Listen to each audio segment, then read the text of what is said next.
Os Centros de Informação Europe Direct são os parceiros da União Europeia a nível regional e local que prestam serviços de informação e apoio aos cidadãos. Existem cerca de 450 centros em toda a União Europeia. São, fundamentalmente, pontos de contacto local que fornecem gratuitamente informações e que respondem a perguntas sobre qualquer assunto europeu, ajudando-o a saber quais são os seus direitos enquanto cidadão da Europa. Os centros esclarecem dúvidas acerca das políticas, iniciativas e programas europeus e explicam-lhe como tirar partido das oportunidades proporcionadas pela União Europeia. Como funciona a União Europeia, quais são as iniciativas europeias para promover o crescimento e o emprego, ou como beneficiar dos apoios europeus. Os Centros Europe Direct organizam eventos nas suas regiões, desde conferências a sessões de informação sobre a União Europeia. Visitam escolas e universidades, animam debates e promovem passatempos, concursos e atividades culturais sobre a Europa. Existem 15 centros Europe Direct em Portugal, distribuídos de norte a sul do país, incluindo regiões autónomas. Vai viajar, viver, trabalhar, estudar ou fazer negócios em qualquer país da União Europeia? Dirija-se ao centro Europe Direct mais perto de si e saiba quais são os seus direitos.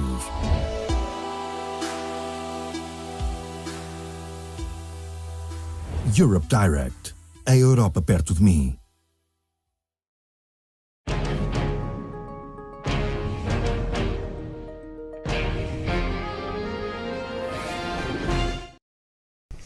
Sejam bem-vindos ao ciclo de debates dedicado às eleições europeias de 2019, organizado pelo Centro de Informação Europa Direct de Aveiro, em parceria com o Canal Central. Em estúdio temos 4 convidados, com quem vamos estar à conversa sobre cidadania e eleições europeias e o seu impacto na vida dos cidadãos. Diana Martínez, voluntária espanhola do Serviço Voluntário Europeu, Xavier Vieira, universitário, Miriam Lopes, engenheira do Ambiente e docente da Universidade de Aveiro, e Pedro Valente da Silva, chefe do Gabinete do Parlamento Europeu em Portugal. Fique connosco, coloque-nos as suas questões e dúvidas. Uma vez mais agradeço a vossa presença. Começo já por colocar o primeiro desafio ao Pedro Valente da Silva. Estamos precisamente a 2 meses das eleições europeias, que decorrem em Portugal a 26 de maio. Melhor combinado era impossível, estamos a 26 de março. Pode elucidar-nos sobre o papel que desempenha enquanto representante do Parlamento Europeu em Lisboa, as funções do Parlamento e a importância deste na vida dos cidadãos? Muito bem, muito obrigado Maria Manuela Azevedo, e agradeço muito à Eva e ao Canal Central por mais esta oportunidade de estar aqui presente. É um prazer estar de volta a Aveiro e, portanto, vou agora, brevemente elucidar um pouco o papel do Parlamento Europeu em termos da construção europeia. De facto, estamos precisamente a 2 meses do dia em que terão lugar as eleições europeias em Portugal, portanto a data, pode-se revestir de um certo simbolismo. E, no fundo, muitas vezes coloca-se a questão qual a importância das eleições europeias, se as eleições europeias não serão assim uma espécie de eleição de segunda divisão, quando comparado com outro tipo de eleições, sejam as eleições legislativas, as presidenciais, as locais, em que há uma grande proximidade entre os eleitos e os eleitores, mas, de facto, tentando usar uma linguagem o mais simples possível, sem ser simplista, o Parlamento Europeu, desempenha uma função muito, muito importante, porque desde logo está em pé de igualdade com o Conselho da União Europeia, onde tem assento os representantes dos Estados-membros, através dos respectivos governos, e faz com que o Parlamento Europeu e o Conselho aprovem tudo o que é legislação europeia. Ou seja, nada pode ser aprovado em termos de legislação europeia sem que o Conselho e o Parlamento cheguem ao acordo, o que implica, por vezes, de negociações algo morosas, mas normalmente, sempre que há um problema que necessita de uma resposta por parte da União Europeia, estes 2 órgãos, ou essas 2 instituições, chegam ao acordo.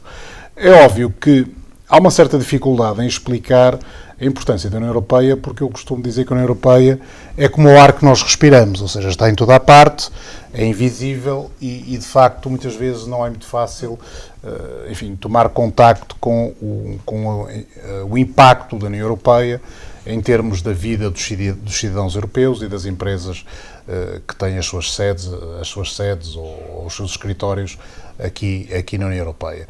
Mas eu dou-vos há vários exemplos, que, obviamente aquilo que é mais tangível, que é mais visível, tem a ver com o impacto dos fundos estruturais e, portanto, todos nós, enfim, alguns talvez neste painel, que nos lembramos de como era Portugal e a sua rede viária, por exemplo, antes da adesão à União Europeia, apercebemos rapidamente que há aqui um grande impacto. Enfim, não falaria apenas das redes viárias, mas, por exemplo, outro exemplo que me é caro, até porque estamos aqui junto à beira-mar e temos aqui umas belas praias, tem a ver, por exemplo, com as estações de tratamentos de águas residuais, que, enfim, eu do concelho onde sou originário, que não é muito longe daqui, Vila Nova de Gaia, lembro que tenho ideia que até os anos 80 não havia talvez uma estação de tratamento de águas residuais, e isso permite, por exemplo, que Portugal seja uma espécie de recorde, seja um recordista em termos de praias com bandeira azul, porque de facto a qualidade de tratamento, quer da água, quer dos efluentes, melhorou muito. E nós sabemos que a grande parte, ou se não sabemos, enfim, as pessoas ficam a saber que grande parte dessas infraestruturas foram realizadas, foram construídas, porque houve um grande impacto em termos de financiamento europeu. Aliás, nós hoje em dia temos calcula-se que à volta de 85% daquilo que é investimento público tem origem em fundos europeus e, portanto, basta isto para termos uma ideia muito, muito importante daquilo que é a ação da União Europeia. Mas depois temos outros exemplos, também falando aos jovens, que talvez isto lhes diga menos. Provavelmente já ouviram falar no Acordo de Paris, o Acordo de Paris, que é um acordo, enfim, que fixa limites para portanto, a emissão de gases com efeito de estufa. A União Europeia e também o Parlamento Europeu foram grandes promotores de chegar a este acordo. E, ou seja, eu aqui, portanto, fazia já aqui uma espécie de ponte entre a ação da União Europeia em termos daquilo que é o território europeu, ou seja, aquilo que são os seus cidadãos e as suas empresas, mas também em termos de influenciar o que é, digamos, a cena global. E aí a União Europeia influencia através de todo um conjunto de ações, sejam estes acordos de natureza que estão ligados, por exemplo, com o clima, mas também depois há todo um conjunto de acordos comerciais, acordos de associação e, por exemplo, em termos de acordos de associação e acordos comerciais, a União Europeia faz com que estes acordos não sejam puramente comerciais, no sentido que obriga que as suas contrapartes, por exemplo, respeitem todo um conjunto de estándares em termos de normas ambientais, em termos de normas laborais. Ou seja, é uma forma da União Europeia, já tinha dado o exemplo do Acordo de Paris, influenciar também, digamos, os padrões internacionais em termos de qualidade de vida. Ou seja, a União Europeia projeta a sua ação para além das suas fronteiras. E temos também, enfim, temos aqui uma nossa concidadã que está cá ao abrigo do Serviço Voluntário Europeu. Portanto, é também todo um conjunto de iniciativas. O exemplo mais visível e mais claro é o Erasmus, porque obviamente tem um universo de pessoas que já beneficiou e que irá beneficiar desse programa, mas depois também temos outro tipo de ações, o Serviço Voluntário Europeu, e eu aqui também chamava a atenção de que a União Europeia, enfim, há uma espécie de valores que são apresentados por muitas pessoas, mas que são particularmente impressivos porque permitem, de certa medida, sublinhar a importância e o peso que a União Europeia tem mesmo em termos globais. Portanto, a população, atualmente, os pouco mais de 500 milhões de habitantes ou de cidadãos europeus representam, grosso modo, 7% da população mundial, mas depois a União Europeia tem um peso à volta dos 21% em termos da produção de riqueza mundial. E não ficamos por aqui, porque, por exemplo, em termos de tudo que são despesas sociais, em termos do mundo, sejam portanto, subsídios de desemprego, sejam despesas relacionadas com sistemas de saúde, a União Europeia assume mais de 50% de tudo que são despesas sociais no mundo. Portanto, vemos que acaba por desempenhar um papel muito grande. E também, se quisermos dar outro exemplo, em termos do que é ajuda, e agora lembrei-me, porque temos esta catástrofe que se passou em Moçambique, não é? E sendo um país lusófono, obviamente, é uma realidade que está próxima de nós. A União Europeia assegura também mais de 50% do que é ajuda humanitária, portanto, não só a União Europeia em si, a União Europeia mais, digamos, as ações individuais de cada um dos seus Estados-membros, assegura mais de 50% daquilo que é ajuda ao desenvolvimento e estou convencido porque no caso de Moçambique nós também estamos neste momento numa fase de ajuda humanitária de emergência, mas será necessário depois toda uma ajuda no sentido de reabilitar as infraestruturas daquele país, e eu estou de certeza que a União Europeia, mais uma vez, será o maior doador no sentido de permitir que haja uma reconstrução das infraestruturas desse país que, enfim, que foi vitimado por esta catástrofe. Ou seja, obviamente, depois há algo que é muito importante e que foi, se quisermos, a razão de ser da criação das então comunidades europeias, tem a ver com o valor da paz, o valor do respeito dos direitos humanos. É óbvio que muitas vezes em Portugal, e sobretudo para as gerações mais novas, enfim, é algo que talvez não lhes diga muito, no sentido que Portugal tem tido a felicidade e há algumas...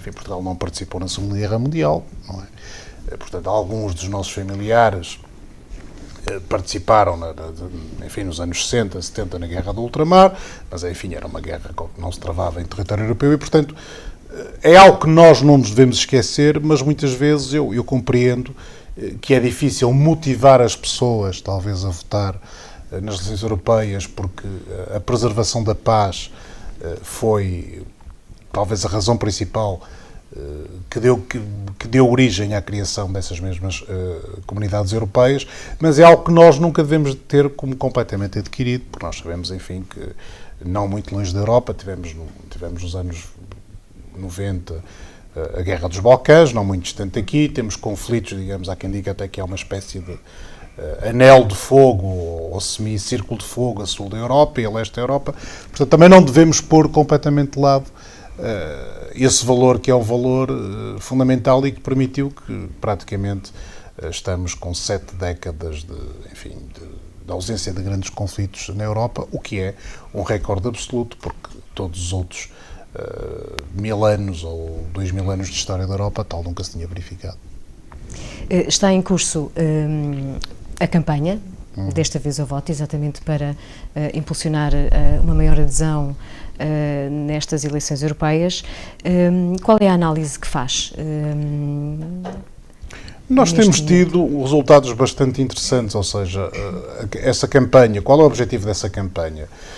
Essa campanha, enfim, a sua razão de ser é que o Parlamento Europeu tem vários estudos de opinião, aliás, já o faz há décadas, e no fundo chegou-se à conclusão de que há uma faixa importante de cidadãos, que acaba por não votar, não porque tenha uma posição de princípio contra a Europa ou porque não se interessa absolutamente por política, mas acaba muitas vezes por não votar por razões mais ou menos fúteis, ou seja, porque está bom tempo no dia da votação, ou então está mau tempo no dia da votação, ou então aquela explicação, enfim, talvez os nossos espectadores não saibam, mas a maior parte das pessoas, e em Portugal não é exceção, quando lhes é perguntado porque é que não votaram, muitas vezes respondem porque não teve tempo.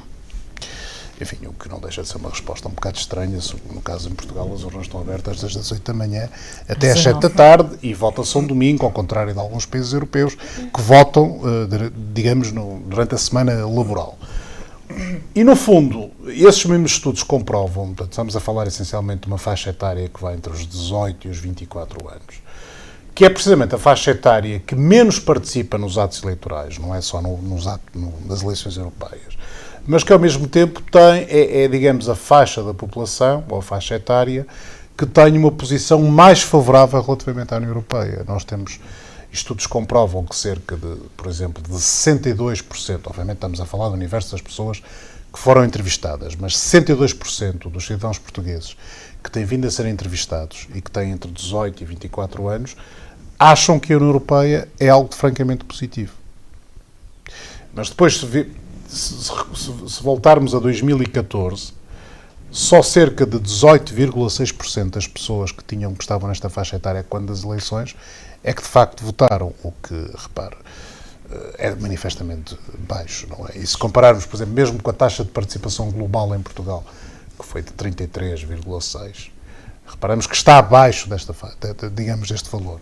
E em termos europeus é muito curioso porque há quase aqui um gap de 9%, uma diferença, porque em termos europeus as pessoas que estão nesta idade e que votaram andam ali à volta dos 27,5%. Portanto, e depois a taxa de participação geral na União Europeia, portanto, em Portugal foi 33,67%, e na Europeia andou ali à volta dos 42%, 43%. Portanto, há aqui uma diferença, provavelmente esta não é, enfim, não é uma mera coincidência. Com vista a tentar sensibilizar essa faixa etária, obviamente o Parlamento Europeu recorreu àquilo que é um meio de comunicação privilegiado hoje em dia, portanto, as campanhas eleitorais. E nós estamos aqui a falar de uma campanha institucional que tem que acompanhar também o desenvolvimento. E, no fundo, o que é essa plataforma desta vez é o voto? É uma plataforma onde as pessoas podem inscrever, enfim, são pedidos poucos dados pessoais e há digamos, a assunção por parte do Parlamento Europeu de que os desses dados pessoais só serão tratados naquele âmbito, e depois as pessoas, quando se inscrevem, podem escolher entre vários temas aqueles temas que lhes dizem mais, enfim, que os interessam mais. Pode ser os direitos dos cidadãos europeus, pode ser as questões ambientais, pode ser as questões relativas aos direitos dos refugiados, dos imigrantes, e, portanto, passará a receber informação de maneira periódica por parte do Parlamento Europeu. Se essas pessoas que se inscreverem quiserem dar um passo em frente, no sentido deles próprios terem uma posição não apenas de recepção dessa informação, mas de quererem tornar-se voluntários, digamos assim, da causa europeia, eles podem começar também junto do seu próprio meio familiar, académico, junto do seu círculo de amigos, podem, de certa medida, fazer, enfim, algumas ações mais ou menos informais, e podem também pedir a essas pessoas que se inscrevam na plataforma. No caso português, enfim, nós no gabinete ficamos muito contentes, porque a pessoa que até agora conseguiu fazer com que mais gente se inscrevesse nessa plataforma é precisamente um compatriota nosso, portanto, um jovem que está a estudar. Na altura estava até a fazer Erasmus nos Países Baixos, agora voltou a estudar, regressou a Portugal e conseguiu recrutar quase 600 pessoas, o que de facto enfim, é muito interessante. E nós em Portugal também temos já enfim, valores muito interessantes, e em termos europeus, portanto, já se ultrapassou a barreira de mais de 100 mil pessoas inscritas nesta plataforma. Ou seja, sendo algo muito interativo, em que permite que as pessoas inscritas comuniquem entre si, que comuniquem com os vários gabinetes do Parlamento Europeu, que os eventos que promovem sejam inscritos nessa plataforma, nós, no fundo, tentamos criar aqui, se quisermos, uma espécie de comunidade pan-europeia de voluntários que tentem sensibilizar as pessoas das suas relações para a importância da União Europeia e o impacto que ela tem na vida cotidiana, sobretudo dos cidadãos, mas também das empresas. Eu acrescentava só que podem, naturalmente, pedir o auxílio ao Centro Europe Direct. Exatamente. Para colaborar na organização dessas iniciativas. Xavier Vieira, licenciado em Administração Pública, na variante de Ciência Política da Universidade de Aveiro, com um percurso associativo muito ativo. Gostava que partilhasse connosco o que faz, a sua experiência associativa, e que nos desse conta desta campanha. O que é que, para si, acha que está a resultar esta campanha do Parlamento Europeu junto dos jovens com quem lida diariamente? Bem, em primeiro lugar, agradecer o convite para participar nesta conversa e, acima de tudo, deixar aqui transparecer também algumas dimensões que acho importantes relativamente àquilo que é a vivência europeia, associada àquilo que acaba por ser o nosso dia-a-dia em Portugal. Sob o contexto associativo, efetivamente eu também faço parte da European University Sports Association, enquanto membro da Comissão de Estudantes. Também tive a oportunidade de participar em consórcios europeus de universidades, neste caso a representar a Universidade de Aveiro, também nesse contexto, e também faço parte do CSES, que é o Conselho Coordenador de Ensino Superior, que conta também com um conjunto de especialistas oriundos de diferentes pontos da Europa, que pertencem ao Ministério da Ciência e Tecnologia e do Ensino Superior. Ao longo de todo este contexto, e olhando também para aquilo que é a dinamização da campanha desta vez ao voto, sem dúvida alguma que é uma iniciativa que está a ter impacto. E está a ter impacto junto a uma geração à qual eu pertenço, que é os millennials, e que olham para estas instituições europeias e até mesmo para as ferramentas que o próprio país pode disponibilizar de participação de uma forma distinta das gerações anteriores. Em primeiro lugar, nós somos uma geração que é ensinada a conviver num contexto global. Acaba por ser inevitável, não é? Todas as tecnologias que nós utilizamos, sejam elas de origem europeia ou até mesmo do contexto associado a outros continentes, acabam por ter uma implicância direta na forma como nós interagimos uns com os outros. E a partir do momento em que aparece uma campanha do Parlamento Europeu no qual nos afetam através das ferramentas que nós utilizamos no dia-a-dia, o impacto é totalmente diferente. Eu próprio sou utilizador da plataforma, também tenho a aplicação no telemóvel e também recebo as notificações dos meus grupos de interesse. E também os selecionei e também convidei os meus colegas, inclusivamente, para subscreverem e irem mantendo-se a par das novidades. De qualquer forma, existe aqui uma perspectiva que efetivamente acaba também por estar associada à forma como nós vemos a Europa. O programa Erasmus, que agora vai sofrer um reforço e muito bem feito, acho que está aqui a criar uma nova geração de jovens que acabarão por ser, sem dúvida alguma, eu diria a primeira geração que já se sente a Europa, ou pelo menos que nasce na Europa.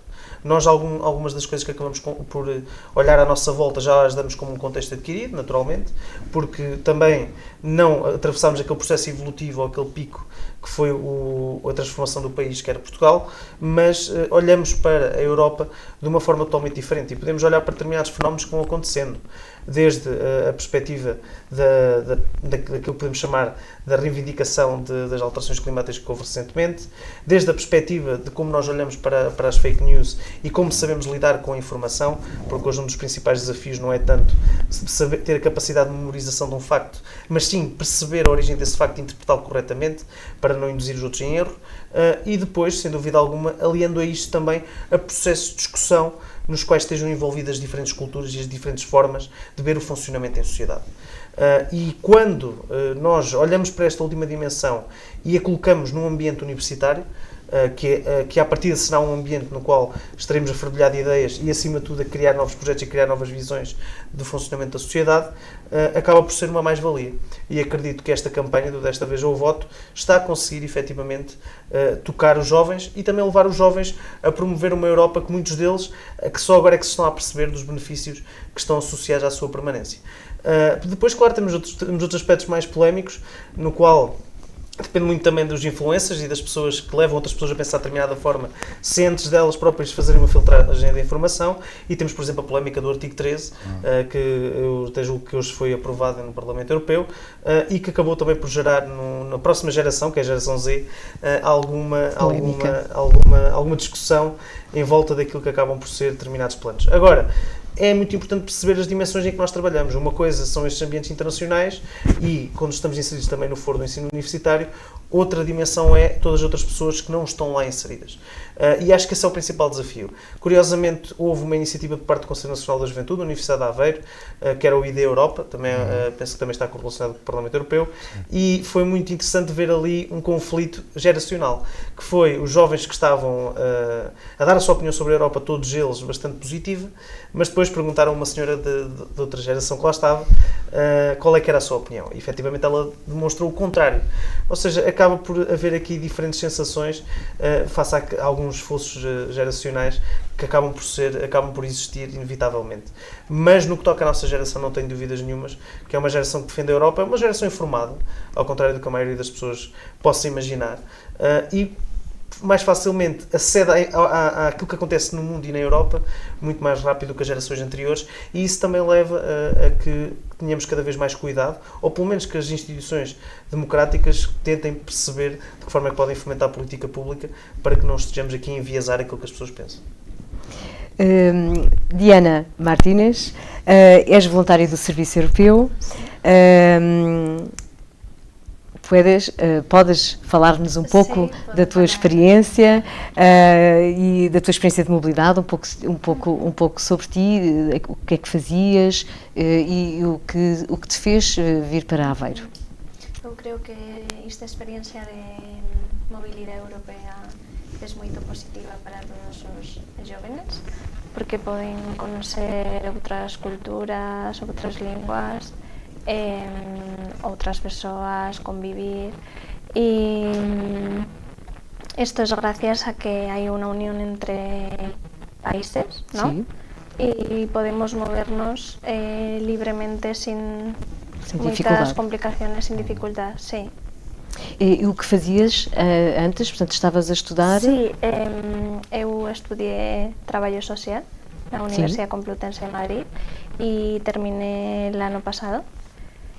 Como no estaba desempregada en España, decidí Candidatarte? Sí, candidatarme al Servicio de Voluntariado Europeo. E quais foram as expectativas? Las expectativas principalmente fueron aprender a vivir sozinha, ¿no? A desenvolverme en otra cultura, con...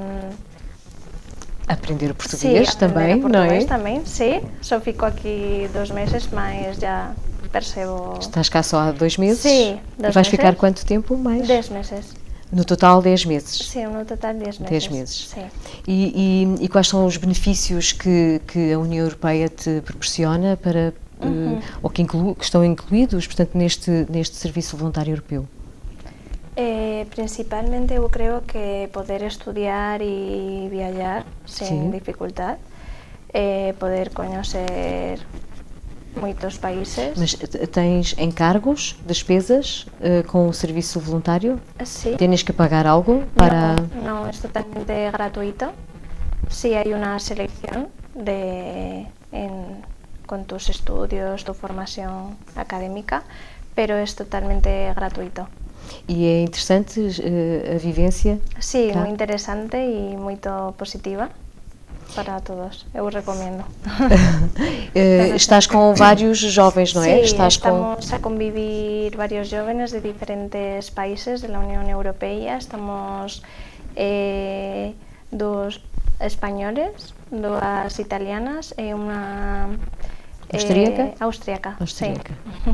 E está a correr bem? Sempre a falar em línguas diferentes? Sim, todos percebemos já as outras línguas, percebemos italiano, percebemos português, alemão, não? Mas...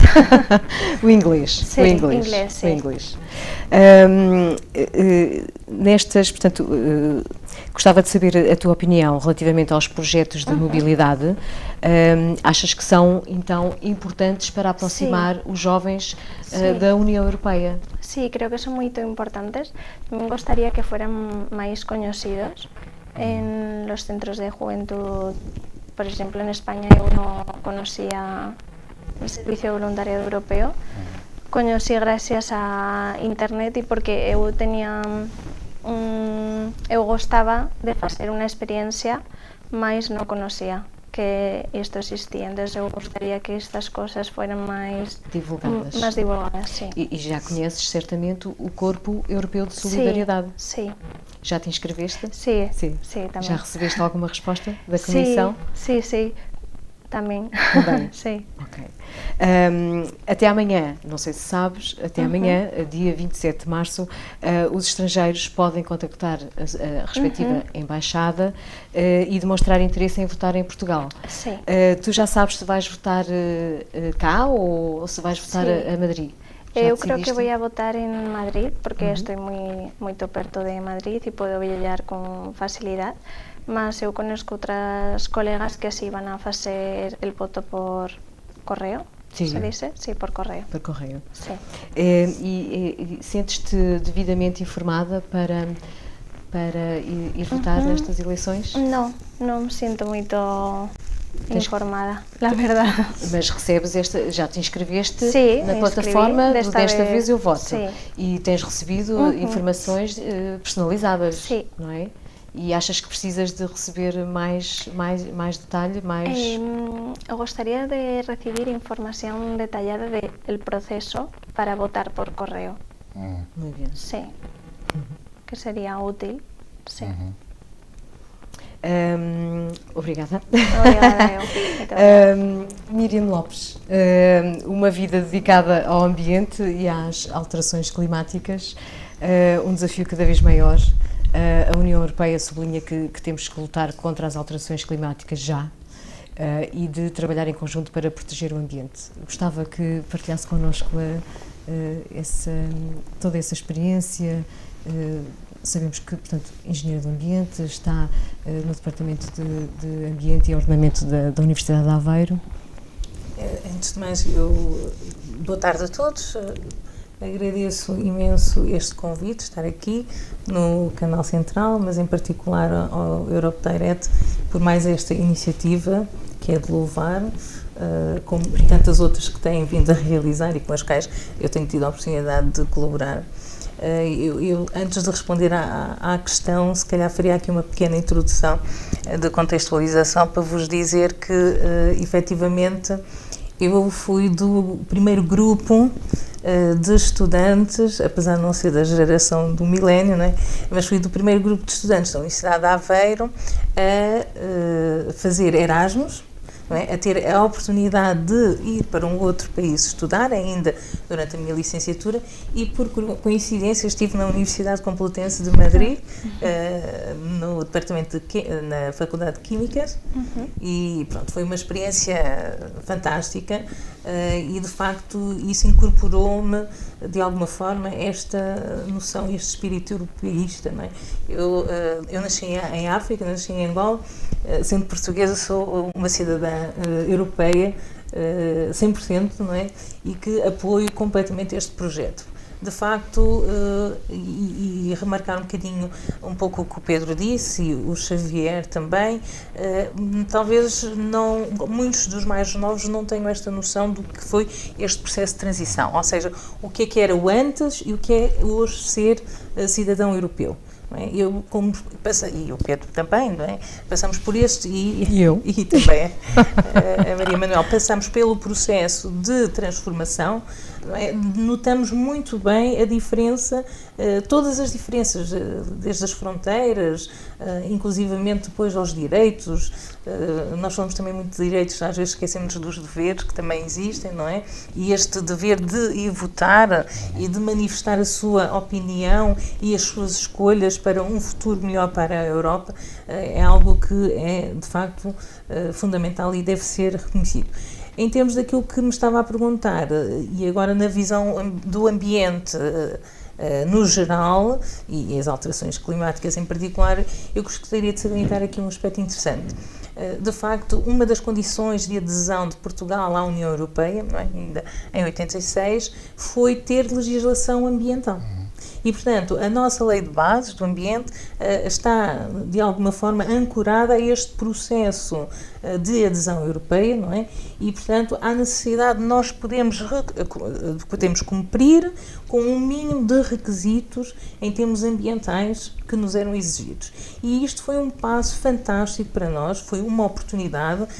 Muitas vezes as pessoas tendem a encarar o ambiente como um obstáculo. Não, o ambiente é uma oportunidade para nós, é uma oportunidade de contribuirmos para uma vida melhor para o cidadão, para as pessoas, melhor qualidade de vida, melhor saúde, mais oportunidades, mesmo ao nível dos jovens, ao nível do emprego. Portanto, todo um quadro legislativo, e este é muito vasto e é talvez um dos grandes impulsionadores em termos daquilo que é o desenvolvimento do país, como o Pedro bem remarcou, aqui de facto toda a legislação que foi adotada, não é? Eu diria 95% da legislação portuguesa na área do ambiente é legislação europeia, é de gênese europeia e, portanto, mete-nos em pé de igualdade com todos os outros Estados-membros. E isso é também um mecanismo facilitador destas permutas, não só de pessoas, mas também ao nível dos bens, dos serviços e, portanto, ao nível da própria desenvolvimento económico. E, portanto, nós devemos também ter esta noção, não é, muito entrosada de que, de facto, há vantagens económicas muito para além daquilo que foram os financiamentos, e nós continuamos a ser os receptores, não é? Ainda não passamos para o lado dos dadores, ainda recebemos mais do que aquilo que contribuímos, mas nesta área do ambiente é particularmente interessante. E eu destacava aqui, para além daquelas políticas que já foram afirmadas, não é? Ao nível do tratamento das águas residuais, ao nível até do abastecimento, as redes de abastecimento, ao nível da gestão de resíduos, e hoje temos uma sociedade muito mais salubre, não é? Portanto, temos uma condição que não, é uma diferença significativa, não é? O virar do século e do milénio foi mesmo uma mudança muito significativa ao nível da qualidade ambiental. Temos coisas que ainda podemos melhorar sempre. E esse é o nosso desígnio enquanto humanos, querer sempre o melhor. Mas, de facto, houve esta grande oportunidade na área do ambiente e eu penso que hoje em dia até estamos a ser muito mais eficazes no aproveitamento destes fundos. Eu lembro perfeitamente quando foi o primeiro quadro comunitário de apoio, houve uma grande desorganização, as coisas não foram muito bem geridas. Hoje, com as novas regras, a própria União Europeia, com o seu papel fiscalizador, acaba por nos obrigar a ser mais eficientes na maneira como nós gerimos estes fundos comunitários e usamos estes fundos. E na área das climáticas eu destacava aqui esta ligação que é fundamental entre a política climática e a política energética. Nunca não as podemos dissociar e também do papel da União Europeia em termos internacionais. Se temos ou tivemos um protocolo de Kyoto assinado, isso deveu-se à União Europeia e ao papel que a União Europeia teve ao assinar e ratificar o protocolo de Kyoto em Joanesburgo, na cimeira do Rio+10, e foi, de facto, com este papel e com as negociações com a Rússia, conseguiu depois trazer a Rússia para este processo negocial e conseguiu que o protocolo entrasse em vigor, independentemente de estar lá ou não os Estados Unidos, não é? Mas isto mostrou que, de facto, gerou-se aqui um ímpeto e uma energia e um processo de não retorno. As climáticas passaram a estar na agenda política para vários Estados, mesmo aqueles que têm obrigação. Portanto, países em desenvolvimento que não têm ou não tinham na altura obrigações, agora com o Acordo de Paris as coisas são um bocadinho diferentes, eles passaram a estar envolvidos neste processo. Passaram também a manifestar interesse e opinião e, mais do que isso, a criação dos fundos de compensação, o Fundo de Carbono, por exemplo. Eu, há 2 dias, li uma notícia, por acaso, muito interessante, de um jornalista, não consigo precisar quem, que dizia: a União Europeia não está a apoiar Moçambique. Os portugueses não apoiam Moçambique. Nós estamos a compensá-los pelos danos que causamos devido às alterações climáticas e ao nosso contributo para as alterações climáticas. Se calhar também estas mudanças de perspectiva são importantes num contexto europeu, não é? E de quem quer estar na liderança da negociação de todos estes processos. Não tenho dúvida que as alterações climáticas são um desafio importantíssimo, são o maior desafio a esta geração e a geração do milénio, e nesse sentido dizer-vos também que achei e já tive a oportunidade de partilhar aqui com o Xavier, nós somos colegas temos assento no Conselho Geral da Universidade de Aveiro, não é? E portanto temos esta vantagem de poder conviver, não é? Por algum tempo, mas dizer também que efetivamente este levantamento destes jovens desta maneira, para mim foi uma coisa fantástica, porque veio mostrar que existe cidadania efetivamente. Nós temos a ideia que os jovens não estão interessados, os jovens não se preocupam com os problemas, os jovens não querem votar, os jovens não querem saber, estão mais preocupados com... Não, eles querem saber, eles estão interessados. Eles não são envolvidos, como o Xavier disse, não são envolvidos da maneira certa. Então, eles foram capazes de se organizar, de se mobilizar em torno de um objetivo comum, de fazer escolhas, de deixarem as aulas e irem para a rua, protestar, e nesse sentido até nos deram algumas lições interessantes. A greve dos jovens, a greve climática dos jovens, é um bocadinho diferente para mim das greves, por exemplo, dos professores, e eu não estou aqui a fazer nenhuma crítica específica à greve dos professores, mas uma greve não é ficar em casa ou uma greve é ir para a rua protestar, não é? É fazer disso uma bandeira, não é? Em que nós queremos manifestar uma determinada intenção. E, de facto, os jovens deram-nos uma lição. E fico muito contente que o tema tenha sido as alterações climáticas, porque realmente os jovens percebem que é seguramente o maior desafio que eles têm pela frente.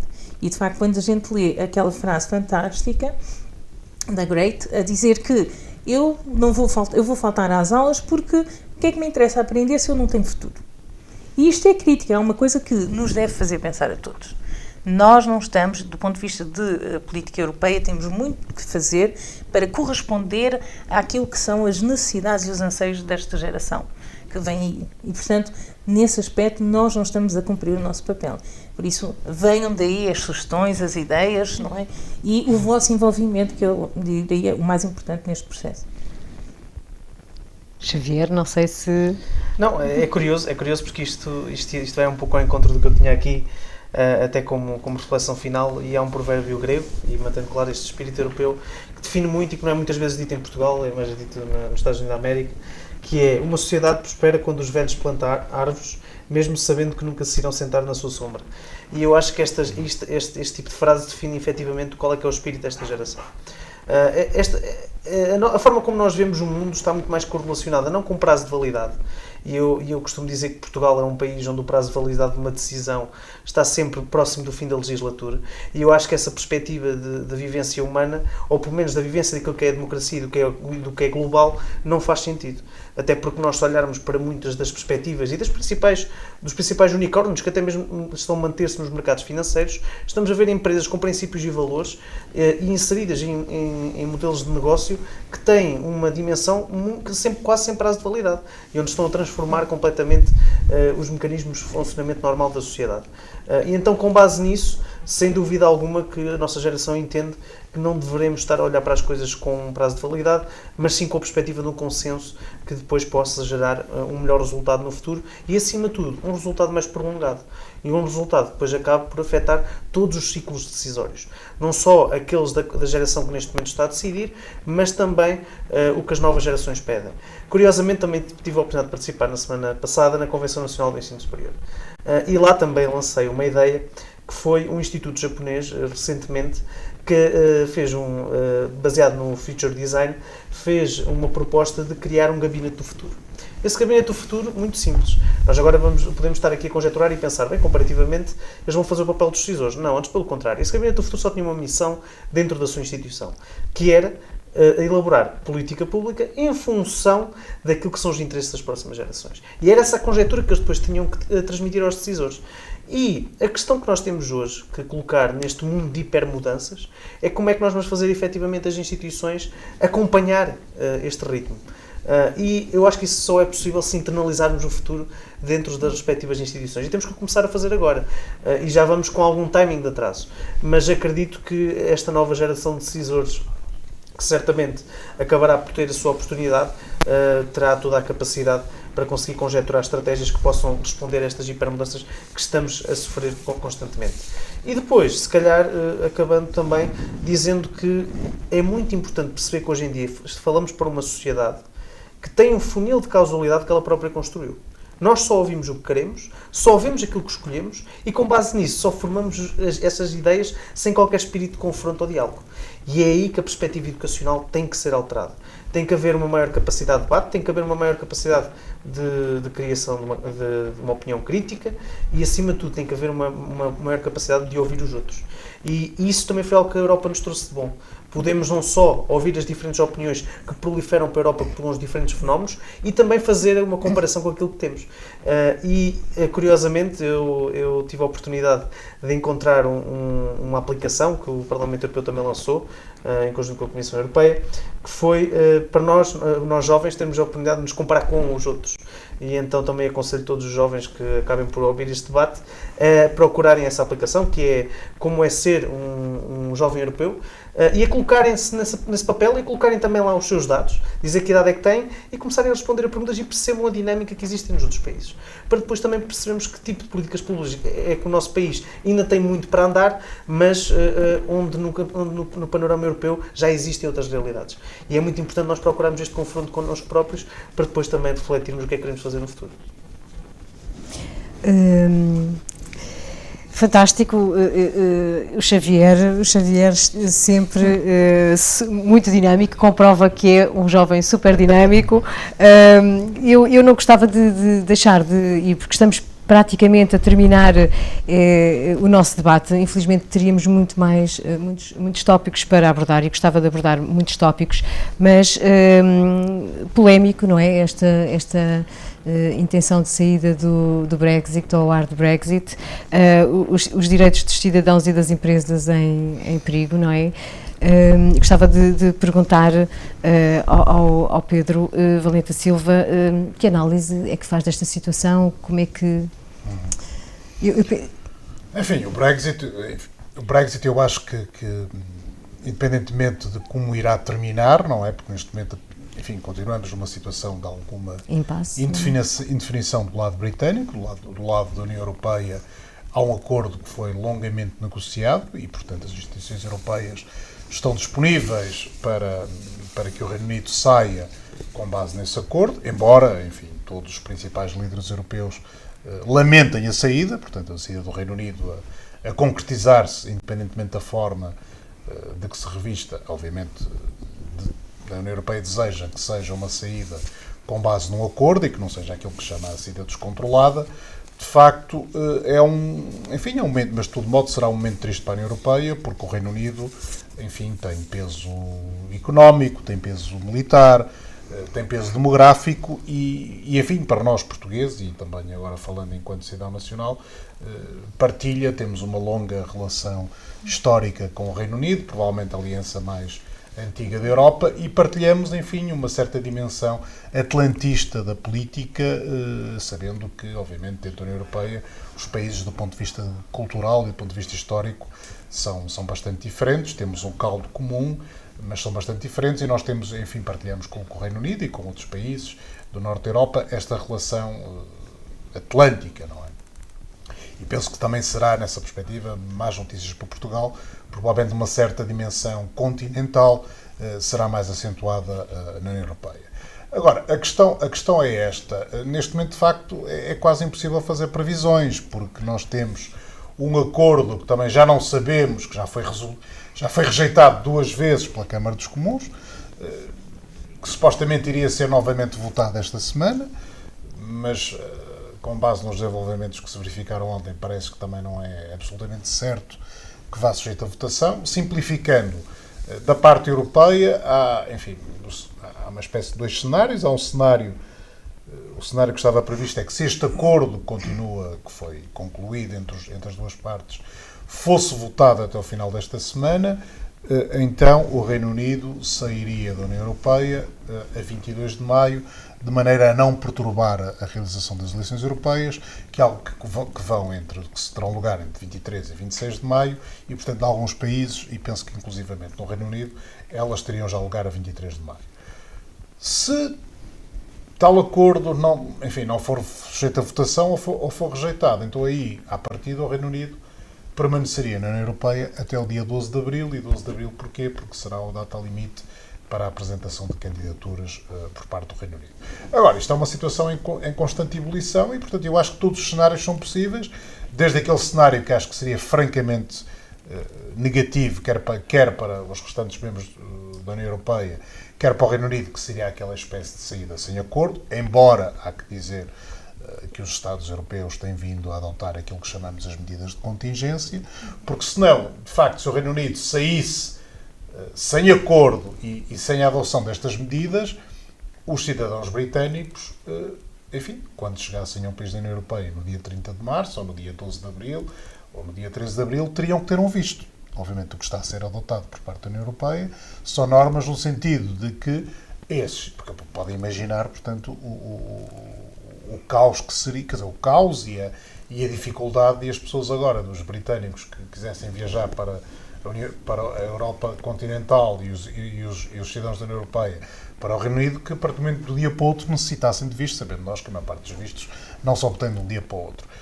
Agora, o que tem vindo a ser tomado é que há todo um conjunto de medidas que têm vindo a ser adotadas pelos Estados-membros no sentido de evitar, portanto, uma situação de ruptura no dia, neste caso já não seria o dia 30 de março, mas o dia 12 de abril. E, portanto, basta pensar no que é o movimento de mercadorias entre o Reino Unido e a Europa continental, basta pensar, enfim, nas viagens de avião, porque há acordos com vista ao transporte aéreo e, portanto, na ausência destes acordos, os aviões que voassem sobre a bandeira de companhias britânicas também não poderiam automaticamente aterrar e vice-versa. Nós temos, por exemplo, ao lado da companhia Ibéria, portanto, que faz parte de uma grande companhia juntamente com a British Airways, e, portanto, há todo um conjunto de medidas que já foram adotadas individualmente pelos Estados-membros ou que estão em vias de ser adotadas, no cenário de evitar esta espécie de cenário mais ou menos apocalíptico. Agora, também não é de excluir, enfim, que o Reino Unido saia com o acordo tal como ele está, ou até venha a pedir uma extensão, mais uma vez, deste prazo, no sentido, eventualmente, de negociar o acordo com outras facetas. Porque, enfim, também já não falta muito para o dia 12 de Abril, não é? Agora, voltando só a algumas coisas que foram aqui ditas, e penso que é útil frisar, para além das aplicações que foram referidas, há outra aplicação que se chama O que a Europa faz por mim, que se não consultaram, tanto quer aqui os meus companheiros de painel, quer os nossos espectadores, é um site que foi criado pelo Parlamento Europeu com vista a dar exemplos práticos da atuação e dos benefícios que resultam para os cidadãos e para as empresas da pertença à União Europeia. E, por exemplo, tem, digamos, duas grandes subpáginas, uma que tem a ver com a divisão territorial europeia, ou seja, todas as regiões da Europa, incluindo o Reino Unido, e no caso, portanto, não corresponde, por exemplo, à área das comissões de desenvolvimento regional, portanto, é uma área mais micro, em que portanto, nós podemos ir lá, carregamos na área em questão, e aquilo aparece, sensivelmente, o que corresponde a uma página A4, com todo o conjunto de medidas ou de iniciativas que existem e que resultam da ação da União Europeia. E, portanto, depois também há uma série de links, se quisermos mais informação. Depois, há outro site que também é bastante interessante e dá informação prática sobre os procedimentos eleitorais, e tendo em conta o que a nossa companheira de painel disse relativamente a uma certa falta de informação, e salvo erro chama-se europeanelections.eu, depois existe em todas as línguas oficiais, e permite que as pessoas tenham informação sobre, por exemplo, no seu caso, sendo cidadã espanhola, vem lá a informação compilada de como pode votar estando a residir no estrangeiro. Ou seja, esse site existe, portanto, todos os gabinetes que nós contribuímos com a parte relativa a Portugal, mas também tem, por exemplo, lá a possibilidade de ver um cidadão europeu que está a residir em Portugal, como é que pode eventualmente votar nesse país. Portanto, a informação existe, eu aproveito para dizer. Temos também, para além do Desta Vez Eu Voto, temos este site, portanto, o que a Europa faz por mim, que tem essa parte das regiões, e depois tem outras fichas informativas de natureza mais socioeconómica, que até pode ir, por exemplo, o que é que a Europa faz em prol, vou só dar dois exemplos, em prol das pessoas que sofrem diabetes, por exemplo, o que é que a Europa faz em prol dos apicultores, dos criadores de abelhas. Portanto, tem todo um conjunto de informações. E temos também esse sítio das eleições europeias, que permite, portanto, que as pessoas tenham uma informação de natureza mais prática da forma como podem exercer o seu direito de voto. Temos mesmo que ficar por aqui. Eu agradeço imenso a vossa presença. Marque na agenda 26 de maio, marcamos encontro em abril para o segundo debate dedicado às eleições europeias. Acompanhe as redes sociais e em www.europe-direct-aveiro.aeva.eu. Muito obrigada, até à próxima.